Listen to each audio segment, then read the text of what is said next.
आमोदनी हिंदी साहित्य में आप सभी का एक बार फिर से स्वागत है। जैसा कि आप सभी जानते हैं कि हमारे इस चैनल पर यूजीसी नेट जेआरएफ हिंदी साहित्य पेपर 2 की कक्षाएं चल रही हैं।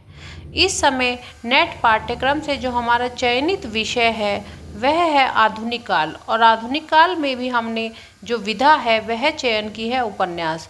तो उपन्यास के इतिहास या विकास के बारे में हम आपसे चर्चा कर चुके हैं। उसके बाद हमने आपसे भारतेंदु युगीन जो उपन्यासकार थे, उपन्यास थे और कौन कौन से विषय से संबंधित वो उपन्यास थे ये हमने आपको बताया। उसके बाद हम आपसे जो चर्चा कर रहे हैं अब वह है द्विवेदी युगीन उपन्यास।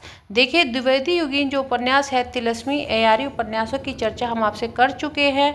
अब हम जो आपसे उपन्यासों की चर्चा करने जा रहे हैं वह है द्विवेदी युगीन सामाजिक उपन्यास।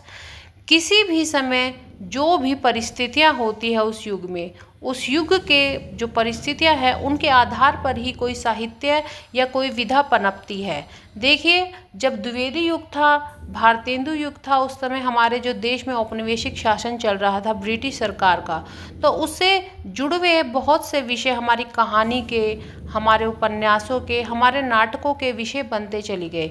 किसी भी साहित्य को बनने में जो परिस्थितियां होती है उनका एक महत्वपूर्ण योगदान होता है। बिना परिस्थितियों के कोई भी साहित्य ना तो लिखा जा सकता है ना रचा जा सकता है, क्योंकि उसके बाद फिर देखिए छायावाद काल आया। छायावाद में क्या है कि रोमांटिक जो हमारी पोम्स लिखी गई, हमारी कविताएं जो होती हैं वो लिखी गई, हमारे उपन्यास लिखे गए। ऐसे ही जो परिस्थितियाँ जो होती है वह साहित्य को निर्माण करने का कार्य करती है। तो द्विवेदी युगीन, अब हम आपसे सामाजिक उपन्यासों की चर्चा कर रहे हैं। हालांकि द्विवेदी युगीन जो सामाजिक उपन्यास हैं उनमें परिस्थितियों का रोल इतना नहीं है, भूमिका इतनी नहीं है, पर फिर भी सामाजिक उपन्यास लिखे गए। तो चलिए शुरू करते हैं, इस चर्चा को आगे बढ़ाते हैं, अपनी यात्रा की, हिंदी यात्रा की ओर अग्रसर होते हैं। तो देखिए, द्विवेदी युगीन उपन्यास व उपन्यासकार। तो पहले उपन्यास देखते हैं। हमने आपकी ताकि आपको इजी हो इसके लिए हमने आपके लिए उपन्यास और उपन्यासकार दोनों आमने सामने लिख दिए हैं ताकि आप अच्छे से कर सके। तो चलिए शुरू करते हैं, उपन्यास और उपन्यासकार। तो देखिए, आदर्श दंपत्ति, आदर्श हिंदू, बिगड़े का सुधार अथवा सती सुख देवी, ये उपन्यास किसके द्वारा रचित है? तो लज्जाराम शर्मा के द्वारा। चपला व नव्य समाज, पुनर्जन्म व सोतिया डहा, अंगूठी का नगीना, ये उपन्यास किसके द्वारा रचित है? तो किशोरीलाल गोस्वामी के द्वारा। ऐसे ही देखिए, अध खिला फूल और ठेठ हिंदी का ठाठ, अयोध्या सिंह उपाध्याय। हमेशा याद रखिएगा, एग्ज़ाम की दृष्टि से या परीक्षा की दृष्टि से जो अध खिला फूल है या ठेठ हिंदी का ठाठ है, ये अक्सर एग्ज़ाम में पूछे जाते हैं, चाहे वह DSSS का है चाहे वह KVS का एग्ज़ाम में ये क्वेश्चन जरूर ही पूछा जाता है, बहुत महत्वपूर्ण है। किसके द्वारा रचित है? अयोध्या सिंह उपाध्याय।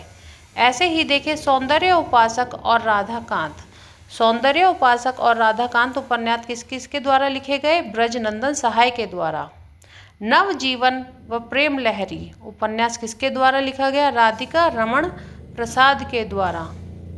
रामलाल उपन्यास किसके द्वारा लिखा गया? रामलाल उपन्यास लिखा गया मनन द्विवेदी के द्वारा। तो देखिए, द्विवेदी युगीन जो सामाजिक उपन्यास है वो हमने आपके सामने बोर्ड पर लिख दिए हैं। कौन कौन से उपन्यासकार रहे लिख दिए हैं, विषय वस्तु क्या है वो लिख दी है। अब हम जो आगे की कक्षा लेंगे उसमें भारतेंदु युगीन और द्विवेदी युगीन जो नेट पाठ्यक्रम में चयनित एक उपन्यास है उसको हम शुरू करेंगे अगली कक्षा से। अगर अब आपको हमारा पढ़ाया हुआ समझ आ रहा है तो प्लीज़ लाइक करिए, सब्सक्राइब करिए हमारे चैनल को, ताकि हम आपको पढ़ाने में और अच्छा योगदान दे सके। और एग्ज़ाम के लिए आपको क्या करना है, PYQ जो होते हैं, जो पुराने क्वेश्चंस है, विगत वर्षों के जो क्वेश्चंस है, प्रश्न है, उनको अच्छे से रिवाइज करते रहिए, जिससे कि आपको क्या होगा, एग्ज़ाम का पैटर्न पता चलेगा कि कैसा नेट एग्ज़ाम का जो पैटर्न है कैसा आता है, क्या डिमांड होती है एग्ज़ाम की, ये सब आपको क्लियर होता चला जाएगा। तो आप मेहनत करते रहिए, आगे बढ़ते रहिए, कंसिस्टेंटली अपने जो क्वेश्चंस हैं उनको सॉल्व करते रहिए। जो मैटर आपको मिल रहा है उसको, नोट्स को बार बार पढ़ते रहिए। धन्यवाद, आगे बढ़ते रहिए, आपका दिन शुभ हो।